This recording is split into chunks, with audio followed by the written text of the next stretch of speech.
Bandara Internasional Soekarno-Hatta telah dibuka kembali bagi jemaah umroh menuju Arab Saudi. Sejumlah persyaratan dan kesehatan pun diberlakukan dan menerapkan skema penjagaan satu pintu. Kebijakan diperbolehkan jemaah umroh Indonesia ke Arab Saudi direspon positif pengelola Bandara Internasional Soekarno-Hatta. Angkasa Pura II mulai menyiapkan alur keberangkatan jemaah umroh di Terminal 3. Fasilitas keberangkatan pun mulai disiapkan. Pihak bandara akan mengaktifkan launch umroh yang berada di dalam kawasan bandara karena sebelumnya launch umroh dialihfungsikan untuk vaksinasi. Bandara Soekarno-Hatta merupakan satu-satunya bandara yang memberangkatkan jemaah umroh Indonesia.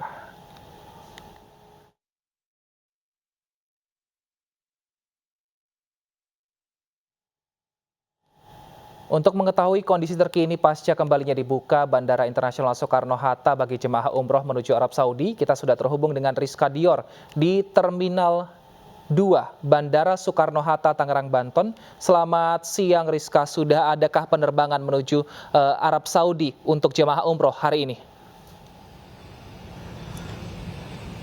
Ya Wilson dan juga pemirsa, memang menurut pemantauan kami sejak pagi hari tadi di Bandara Soekarno-Hatta ini suasana cukup ramai begitu, dan menurut informasi yang kami dapatkan memang untuk jamaah yang akan pergi umroh ke Arab Saudi sendiri di hari kedua setelah dibukanya jalur umroh ke Arab Saudi ini memang belum ada masyarakat yang terlihat melakukan perjalanan ke Arab Saudi dengan tujuan menjalankan umroh begitu. Namun untuk masyarakat yang melakukan perjalanan ke Arab Saudi dengan tujuan bisnis ini memang sudah dibuka kembali. Dan menurut informasi yang kami dapatkan juga di lapangan bahwasannya memang dalam mempraktekkan dibukanya kembali layanan umroh bagi masyarakat yang akan menuju Arab Saudi ini, Bandara Internasional Soekarno-Hatta khususnya dari Angkasa Pura II sudah mempersiapkan sejumlah fasilitas bagi seluruh calon jamaah, seperti nantinya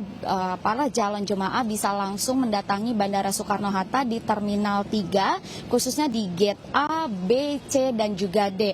Selain itu untuk launch umroh sendiri ini juga nantinya akan diaktifkan kembali untuk seluruh calon jemaah setelah sebelumnya dialihfungsikan menjadi tempat vaksinasi. Selain itu untuk untuk fasilitas kendaraannya sendiri yakni pesawatnya ini juga ada dua yang dipersiapkan, yakni ada Garuda Indonesia dan juga SQ Airlines Arab Saudi.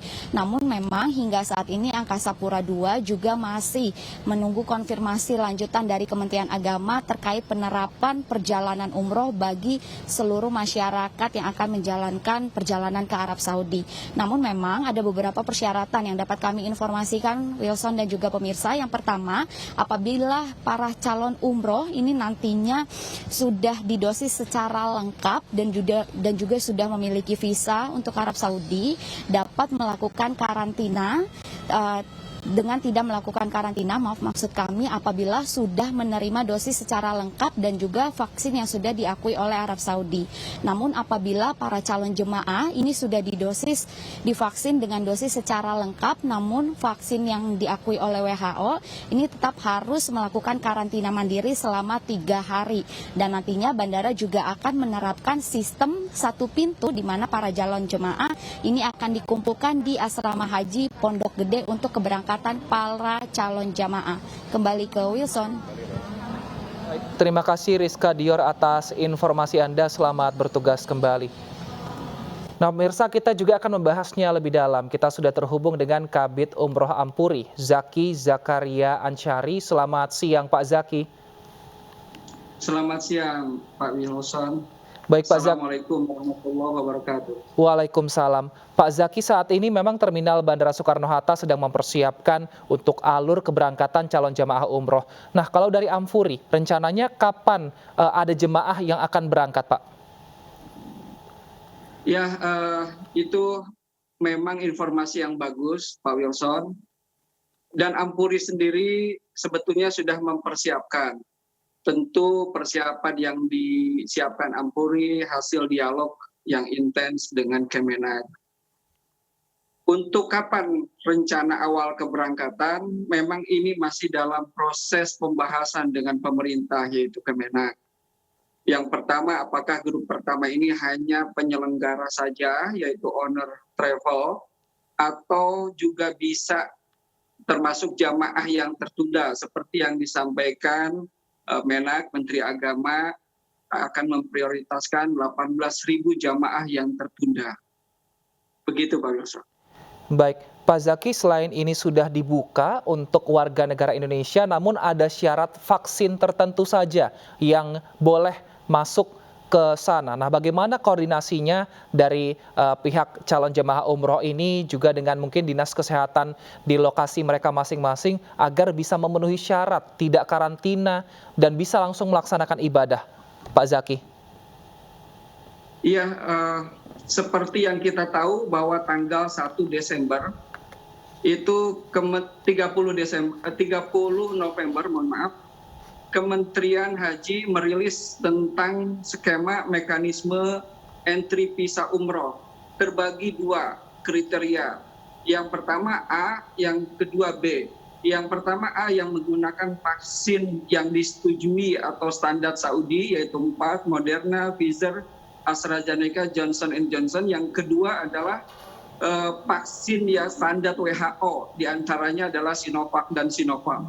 Nah, untuk skema pemberangkatan nantinya akan dibuat grup disesuaikan dengan vaksinnya. Vaksin apa yang digunakan oleh jamaah kita. Jadi nanti rombongannya ini akan disesuaikan sesuai rombongan, sesuai vaksinnya. Karena nanti programnya akan berbeda. Program yang menggunakan vaksin standar Saudi tentu tidak ada karantina di Saudi selama 3 hari dan bisa langsung melaksanakan ibadah umroh.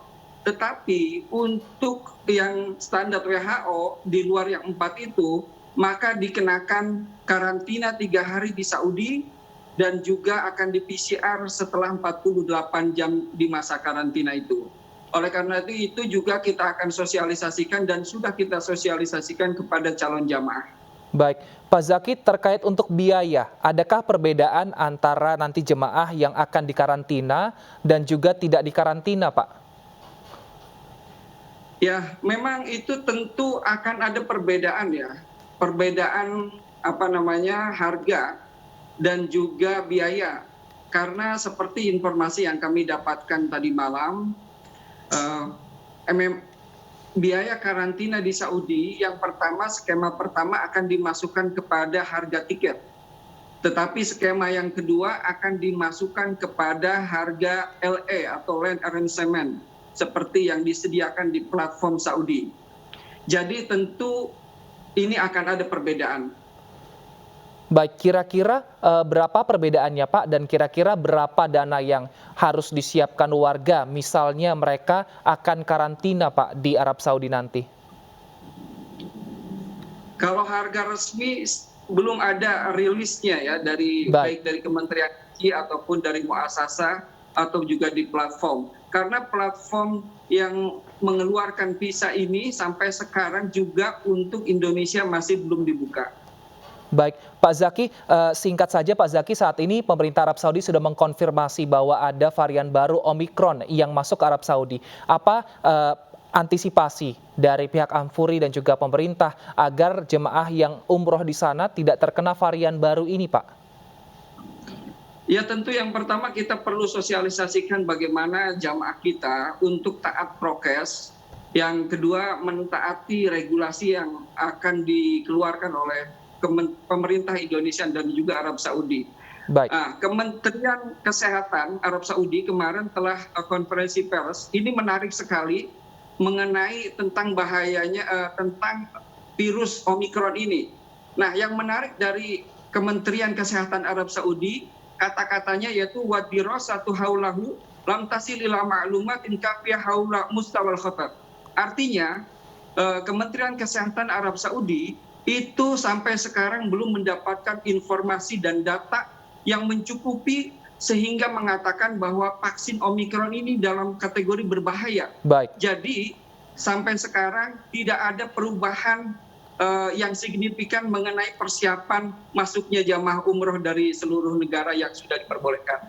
Baik, terima kasih Pak Zaki. Kita harapkan ini warga yang akan umroh ini juga aware dengan syarat vaksin dan juga jangan lupa untuk selalu terapkan protokol kesehatan ketika saat beribadah umroh nanti. Terima kasih Pak Zaki, sehat selalu.